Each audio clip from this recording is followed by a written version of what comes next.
Mit navn er Sofie. Jeg ligner måske en helt almindelig 16-årig pige, men det er jeg slet ikke.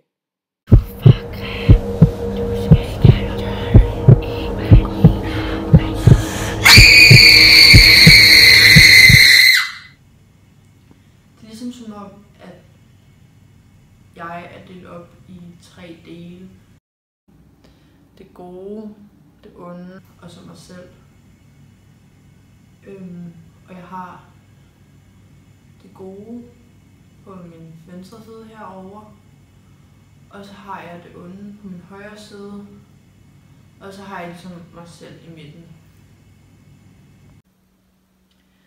Så har jeg ligesom altid det her med mig.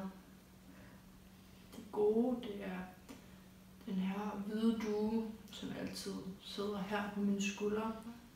Og ligesom holder øje med mig og passer på mig på en måde. Og så er der det onde. Det er så, jeg ved aldrig helt hvad det er, men nogle gange en krav, nogle gange en slange. Jeg ved aldrig rigtig hvad der venter mig, når det onde kommer. Så kan der også være dage, hvor at jeg går rundt, og jeg har en fornemmelse af, at der er nogen, der følger efter mig. Altså, at jeg bliver forfulgt.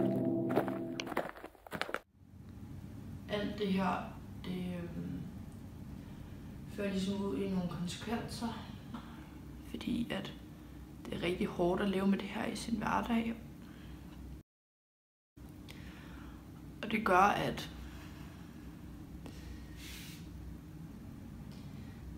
man får det rigtig svært, og dermed føler man nogle gange ikke, man passer ind her i verden, og det har gjort, at jeg har haft det rigtig dårligt, og derfor haft selvmordstanker, og dermed prøvet på at tage mit liv.